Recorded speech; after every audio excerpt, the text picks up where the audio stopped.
Vamos a la sexta lección y última sobre esta reflexión de San Pablo, ¿verdad? Acompáñenme pues a rezar una Ave María. Dios te salve María, llena eres de gracia, el Señor es contigo. Bendita tú eres entre todas las mujeres y bendito es el fruto de tu vientre Jesús. Santa María, Madre de Dios, ruega por nosotros pecadores, ahora y en la hora de nuestra muerte. Amén. Bien, para concluir pues esta reflexión sobre el ministerio de San Pablo, vayámonos a la página 68 en el 10º capítulo titulado Prisionero del Espíritu. San Pablo habla aquí pues de que el Espíritu Santo ha sido siempre su guía, ¿verdad? Por eso, más que prisionero, pues es el servidor dócil del Espíritu Santo, diría yo, ¿verdad? Y esto lo refiere los Hechos de los Apóstoles en el capítulo 20. En las cartas de San Pablo encontramos muy resaltada pues esta experiencia de San Pablo con el Espíritu Santo, ¿verdad? Esta experiencia de la acción del Espíritu en él. Para San Pablo, el don del Espíritu Santo es uno de los aspectos más profundos de la novedad traída por Cristo. Y esto es bien interesante, prisionero del Espíritu. Pongámosle atención, van a ver qué interesantísimo. Pues con la acción interior y transformante del Espíritu Santo se instaura la nueva alianza anunciada por los profetas, principalmente en Jeremías en el capítulo 31 y en el Ezequiel el capítulo 36. Ahora bien, con estos textos del Antiguo Testamento, frente a la antigua alianza, a la antigua economía de salvación, basada esa ley antigua en una ley externa, esa ley externa que fracasó porque el hombre estaba interiormente herido por el pecado, la nueva economía de la salvación consiste esencialmente en el don del Espíritu Santo que renueva al hombre por dentro y lo hace capaz de cumplir la voluntad de Dios, dice San Pablo en la carta a los Romanos capítulo 8. San Pablo, por lo tanto, no hace, sin embargo, mucha referencia al Espíritu Santo en relación a la acción apostólica. Pero sí encontramos al menos explicitada la conciencia de ser ministro de esta nueva alianza, que consiste no en la letra, sino en el espíritu, lo dice en la segunda carta a los Corintios, y él comprueba que la misión de cualquiera de los ministros de esta nueva alianza es totalmente e incomparablemente superior a la acción y a la labor salvífica, si podemos decir así, de Moisés. Y esto lo aclara San Pablo en la segunda carta a los Corintios capítulo 3. ¿Verdad? Está hablando de Moisés, en efecto dice, fue instrumento de Dios para grabar la ley en tablas de piedra, mientras que el apóstol cristiano es colaborador de Dios para que la voluntad de Dios quede inscrita en el corazón de cada hombre mediante la acción del Espíritu Santo. Entonces, Moisés inscribe la ley en tablas de piedra y los nuevos ministros de Dios inscriben la ley no en tablas de piedra, sino en el corazón de cada hombre. Y ahí es donde está precisamente lo novedoso de la nueva alianza. La vieja alianza, entonces reflexionemos. La vieja alianza, la antigua economía de la salvación, estaba basada en una ley externa, y esa ley externa por eso fracasó, porque el hombre estaba interiormente herido por el pecado. Y ese es el gran problema del Antiguo Testamento, que por eso la ley no salva, la ley mata. Dice el mismo Padre Cantalamesa cardenal canta la mesa. Él mismo lo dirá en otras conferencias antiguas que él tiene. Más o menos allá por el 2010 me acuerdo que leí una de sus conferencias titulada casualmente eso: La ley mata y el espíritu da vida. ¿Por qué razón? Porque la ley de Moisés fue inscrita en tablas de piedra, mientras que la ley de Cristo fue inscrita directamente en el corazón del hombre. ¿Y por qué Moisés la escribió en tablas de piedra? Porque el hombre no podía entender. El hombre estaba herido por el pecado. El hombre no quería convertirse, mientras que con la acción del Espíritu Santo, este mismo Espíritu mueve a la conversión, ¿verdad? Entonces eso es lo novedoso que anuncia San Pablo. Es una maravilla porque nos explica de una manera clara cuál es la labor incomparable de los ministros de la nueva alianza, ¿verdad? Como él, como San Pablo. Instar a los mismos fieles que ya han recibido por la palabra, por el anuncio del Evangelio, han recibido la salvación, entonces que ellos la acojan y que la sientan impresa en su corazón y que por eso sean transformados.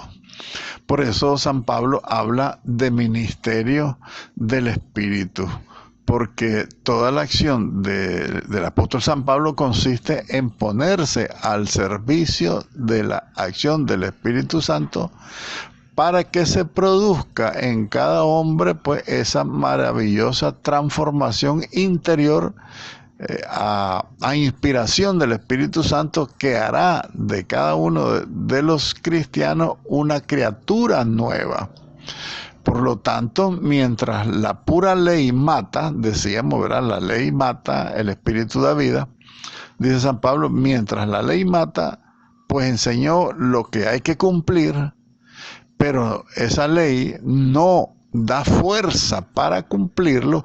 Entonces el Espíritu Santo sí da vida, porque al infundirse interiormente en el ser humano la vida del Espíritu que renueva al hombre, entonces así la misión del apóstol no es otra que estar, por lo tanto, al servicio continuo de este continuo, más bien un continuo Pentecostés presente y permanente y siempre naciente a favor de cada hombre a quien él le va anunciando el Evangelio. Ahí lo refiere los Hechos de los Apóstoles en el capítulo 19. De igual manera, entonces, acudiendo a los Hechos de los Apóstoles, vemos a un San Pablo que en el cumplimiento de su misión ha procurado secundar dócilmente todos estos impulsos del Espíritu Santo.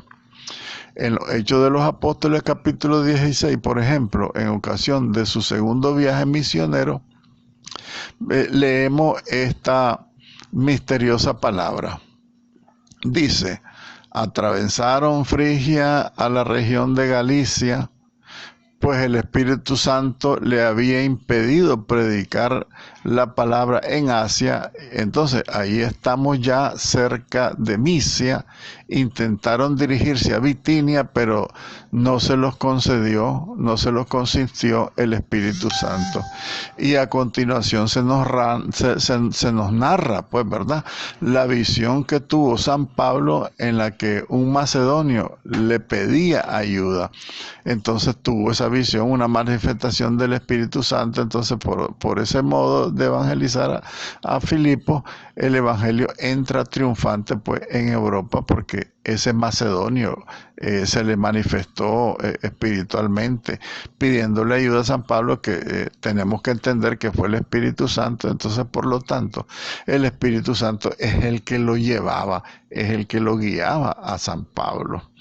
Muy bien, ahora veamos el capítulo 11. El capítulo 11 trata de el misterio de la iniquidad, que es otro tema que tocará San Pablo en su vida cotidiana, y él se lamenta. Por supuesto que Pablo es bien conocedor de las adversidades, y a eso es a lo que le llama el misterio de la iniquidad. Y él quiere hacer referencia pues de eso. Hemos encontrado en estos capítulos, ¿verdad? Intentando llegar, pero el Espíritu Santo se los impedía, etcétera, etcétera, ¿verdad? Y llama también la atención que San Pablo dirá otras expresiones.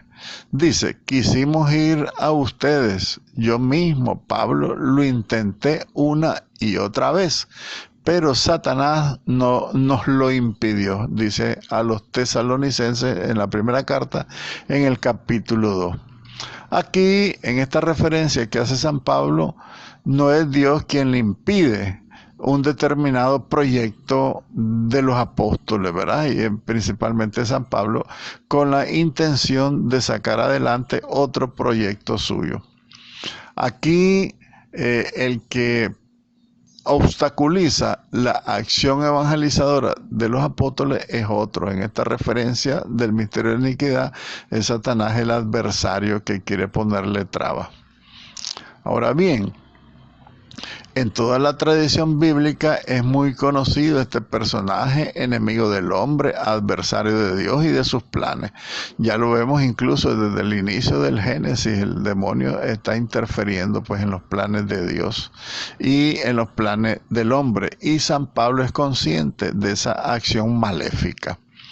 Y las dificultades surgidas en Tesalónica no son signo de un plan de Dios, que a través de determinadas circunstancias marca otros caminos y otros momentos, sino es un indicio de una intervención del maligno, haciendo referencia pues que procura a toda costa impedir la implantación del evangelio entre los tesalonicenses. En el caso pues de los tesalonicenses, San Pablo discierne pues que es el maligno el que quiere poner trabas, ¿verdad? Y así desarrolla pues un poco la experiencia que en los capítulos anteriores hemos visto de todas las persecuciones que tuvo San Pablo y de todo el mal que le quisieron hacer muchos malos cristianos, y todo eso pues obra de las fuerzas malignas que querían impedir, ¿verdad? Impedir la labor evangelizadora de San Pablo. Bien, capítulo 12, estamos haciendo una reflexión así muy rápida de estos últimos 3-4 capítulos para llegar a una buena conclusión pues sobre la vida de San Pablo, ¿verdad? Y el ministerio apostólico de San Pablo. Entonces, capítulo 12 dice la primera carta a los Corintios, el capítulo 9, dice San Pablo, no crear obstáculos al evangelio. San Pablo, en la primera carta a los Corintios, capítulo 8 y capítulo 9, aconseja a los corintios que la caridad hacia los hermanos débiles debe sobreponerse a la libertad particular de cada uno, y les propone que deben estar dispuestos a renunciar incluso a los propios derechos o cuando está en juego pues el bien de un hermano, la salvación de un alma, ¿verdad? Entonces dice San Pablo, no pongamos nosotros obstáculos al evangelio. Para ello no duda San Pablo en ponerse a sí mismo como modelo, con lo que esta circunstancia de la comunidad de Corintios nos ofrece la oportunidad de conocer un rasgo precioso del alma de San Pablo. Este San Pablo consagrado por entero al anuncio y a la difusión del evangelio, todo lo subordina a este fin supremo, el anuncio de la salvación y la salvación misma del alma de los cristianos. De este modo, San Pablo renuncia al uso de sus propios derechos para no crear obstáculo alguno al evangelio de Cristo, ¿verdad? Eso lo dirá él mismo en la primera carta a los Corintios, capítulo 9. Particularmente, San Pablo ha renunciado incluso al derecho a vivir del evangelio, o sea, ha renunciado incluso a los bienes materiales. Desde luego, él conoce las palabras de Jesús acerca de lo que el obrero merece su sustento. San Pablo lo conoce, pero incluso hasta eso renuncia. San Pablo sabe que el que se dedica al anuncio del evangelio debe poder quedar libre de otras ocupaciones y preocupaciones. Y por eso, pues, según la referencia de Jesucristo, San Pablo sabe que el que trabaja por el Evangelio tiene derecho a recibir el alimento de cada día de aquellos a quienes él sirve, a quienes evangeliza, ¿verdad? El que trabaja del altar tiene derecho a vivir del altar. Eso es lo que quiere decir San Pablo.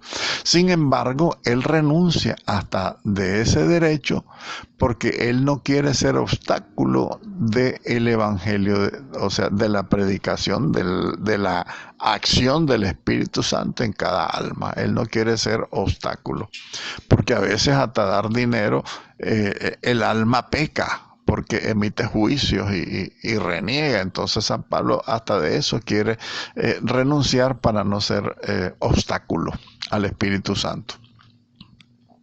Sin embargo, entonces, una constante de su estilo apostólico ha sido el renunciar a este derecho, ¿verdad? Que hemos estado diciendo, ¿verdad?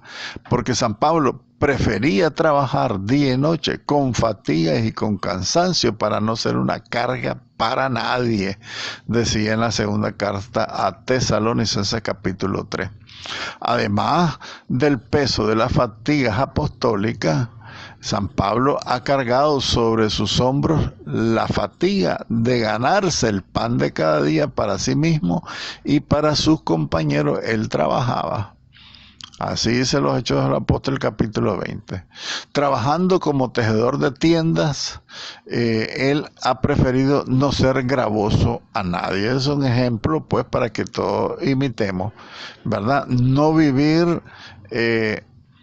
de la caridad de los que son evangelizados para no ser obstáculo incluso para ellos mismos, ¿verdad? En la recepción de la gracia, porque a veces cualquier rumor evita que la gracia llegue a nosotros cuando nosotros intentamos de alguna manera apoyar al evangelizador. Pero dice San Pablo, no, yo no quiero nada, hasta de eso renuncio. Y es una lección para nosotros los evangelizadores, renunciar a todo pago, digámoslo así, de este mundo, porque la recompensa nuestra es en el cielo, ¿verdad? Porque el trabajo de la viña del Señor, el cansancio en la viña del Señor, no tiene paga, porque Dios da la eternidad, la salvación de una manera gratuita. Bien, ahora veamos los colaboradores de Pablo en el capítulo 13, ¿verdad? El capítulo 13, que lo tenemos en la página 75, nos habla la carta a los Romanos, capítulo 16, dirá San Pablo esta frase: colaboradores míos en Cristo Jesús. Colaborador de Dios, San Pablo busca a su vez colaboradores suyos en la tarea evangelizadora. Y escribiendo a los filipenses, da gracias a Dios a causa de esa colaboración que le han prestado a él y al evangelio desde el primer día hasta el día de hoy, dice el mismo San Pablo en los Filipenses capítulo 1. Y es que efectivamente los filipenses le han apoyado en la evangelización, porque han sufrido con él y como él por el evangelio, ¿verdad? Ellos han apoyado incluso en los sufrimientos y le han ayudado en repetidas ocasiones con socorros materiales, ¿verdad? Entonces San Pablo también, a los que colaboran con la labor evangelizadora, con el compartir el mismo sufrimiento, ya es una colaboración en la salvación, en la redención de los destinatarios, pues, de ese anuncio del evangelio.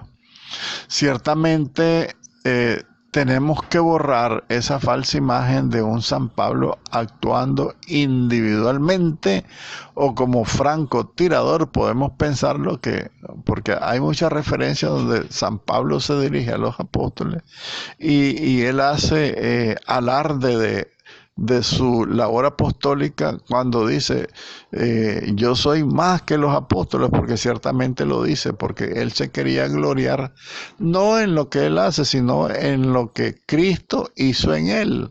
Siendo él un gran perseguidor, pues fue capaz Cristo de transformarlo de tal manera que él se llenaba de gloria por ese llamado que le hizo Cristo a él, a San Pablo. ¿Por qué razón? Porque él dice, yo soy como un aborto, como quien dice, yo fui el último y fui rescatado con un gran empujón para que me cayera al suelo y así me convertí. Por eso me glorío en eso, dirá San Pablo, en esa predilección que tuvo el Señor Jesucristo en él. Entonces tenemos que borrar esa imagen, pues, de que él era individualista, ¿no? Pablo siempre procuró estar en comunión con el resto de los discípulos, de los apóstoles de Jesucristo. Él siempre luchó y siempre estuvo allí unido a los apóstoles. San Pablo, ante todo, procuraba mantener y estrechar la comunicación con todos los demás apóstoles, y lo dice en el libro de los Gálatas, capítulo 1. Pero además vemos también que funciona en equipo. San Pablo trabajaba en equipo. Con este mismo título que estamos viendo, que él se buscaba colaboradores de Cristo para su misión, ¿verdad? Entonces, normalmente San Pablo iba acompañado por sus colaboradores, 1, 2 o 3, tanto en sus viajes como en sus mismas predicaciones. Vemos, por ejemplo, el hecho de que en el primer viaje lo emprende acompañado con Bernabé y con Marcos. San Lucas presenta en todo momento su obra como un esfuerzo de grupo, de equipo, lo refiere en los Hechos de los Apóstoles. También cuando escribe las cartas, la primera y la segunda carta a los tesalonicenses y la segunda carta a los corintios, también San Pablo aparece unido a Silvano y a Timoteo, y las cartas son encabezadas por ese mismo equipo, pues él mismo los refiere, ¿verdad? La primera carta a los Corintios, por ejemplo, la escribe San Pablo unido a Sóstenes, ¿verdad? Y continuamente él hace alusión a la tarea evangelizadora como un trabajo común que hacen entre varios, ¿verdad? Habla de nuestro evangelio. Él nunca dijo mi evangelio, es nuestro evangelio, el evangelio de todos nosotros, ¿verdad? Y dice, nosotros les predicamos el evangelio, ¿verdad? Él no habla de yo, sino que de un equipo, ¿verdad? Que eso es la referencia que hace de la iglesia, definitivamente. Y entonces, entremos a una conclusión de toda la presentación de San Pablo, con una frase de él, una conclusión con una frase que dice que lo que no se ve es eterno, que es una referencia que hace la segunda carta a los Corintios, capítulo 4, versículo 8. Entonces, como conclusión, contemplando la acción apostólica de San Pablo, hemos asistido a sus luchas, a sus dificultades, a sus triunfos, a sus tropiezos. A cada paso, el avance del Evangelio encuentra nuevas trabas. Parece que nunca hubiera nada definitivamente consolidado. Cuando todo parece marchar con éxito, surge la persecución por parte de los enemigos del Evangelio y salta un error doctrinal que vacía el mensaje en su misma esencia, o aparecen debilidades morales en las comunidades que están a punto de ser destruidas, de caer, de dar al traste con todo y renunciar al Evangelio. Sin embargo, ahí está San Pablo. De vez en cuando le sorprende, nos sorprende más bien a nosotros con esta expresión: me hacéis temer, no haya sido en vano todo mi afán por ustedes, dice a los Gálatas en el capítulo 4. Dice San Pablo, tengo temor de que haya sido en vano todos los afanes que he gastado por ustedes. ¿Por qué razón lo refiere? Porque entre todas las dificultades y en todos los problemas, ahí está San Pablo luchando. Y por último dice, tanta cosa que pasa que tengo miedo de que todo este trabajo que he hecho no sirva para nada porque ustedes son cabeza dura. Sin embargo, pues San Pablo nunca se desanimó, nunca jamás. A él no le extrañaban las dificultades, más bien cuenta con las dificultades para caminar, salir adelante. No le extraña la debilidad humana, pues nadie como él conoce la fuerza del pecado en el hombre. Tampoco le sorprende la persecución, hasta el punto de que llega a advertirles de antemano a todos los cristianos de Tesalónica sobre esa gran verdad de la persecución, porque es una gran verdad que Cristo mismo la dijo, la anunció, porque Cristo sabía que el cristiano iba a ser perseguido. Pero lo que sobre todo le mantiene inasequible al desaliento, o sea, nada lo desalienta. ¿Y qué es lo que lo mantiene ahí en esa fortaleza infinita de no renunciar nunca? Es la esperanza. La palabra esperanza, yo quisiera que ustedes se la guardaran muy profundamente en su corazón. Pues como él mismo proclama con vigor, dirá San Pablo entonces, la esperanza no defrauda nunca. Carta a los Romanos capítulo 5.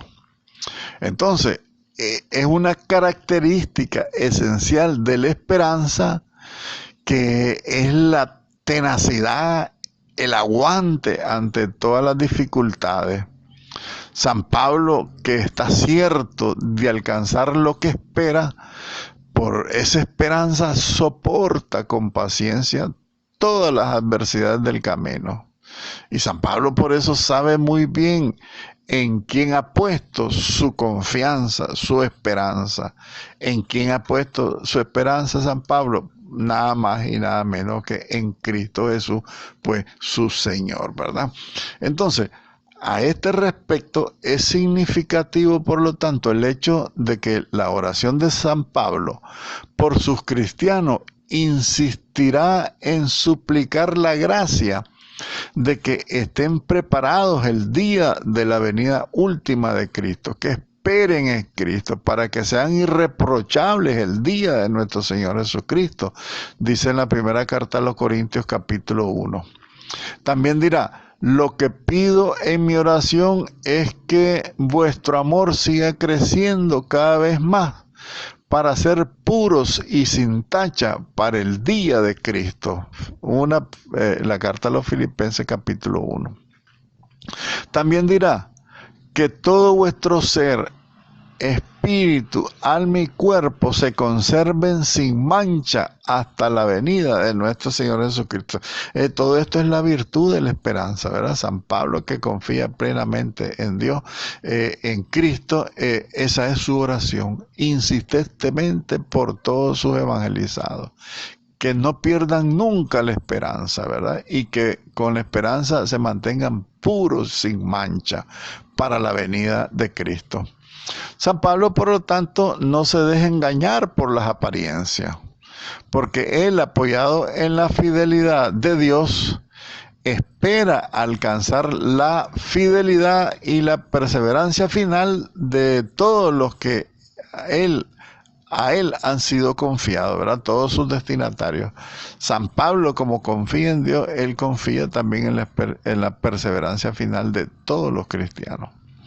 San Pablo también espera que cada uno, como afirmará él mismo, cada uno de nosotros podamos alcanzar la meta final y seamos coronados, dice segunda carta a Timoteo y la carta a los Filipenses capítulo 3. Todo lo demás es relativo, es perseverancia final y coronación para todos. El resto es relativo. Por eso no le asusta ni le desconcierta los vaivenes, las vicisitudes de la historia de los hombres. Si todo esto tiene importancia es en cuanto puede condicionar la salvación eterna de cada uno de nosotros. pero lo importante para San Pablo es la perseverancia final. En toda su actividad apostólica, Pablo vive anclado en la fe y en la esperanza que le hacen percibir y buscar lo real y lo definitivo. No se deje engañar por las apariencias, ni por los logros parciales, ni por fracasos momentáneos. Él lo dirá con una frase lapidaria: no ponemos nuestros ojos en lo que se ve, sino en lo que no se ve, porque lo que se ve es pasajero, pero lo que no se ve es eterno. Y esto lo refiere, como les digo, como una palabra lapidaria en la segunda carta a los Corintios, capítulo 4, versículo 18. Repito para finalizar: no ponemos nuestros ojos en lo que se ve, sino en lo que no se ve, porque lo que se ve es pasajero, pero lo que no se ve es eterno. Gloria al Padre, al Hijo y al Espíritu Santo, como era en el principio, ahora y siempre, por los siglos de los siglos. Amén.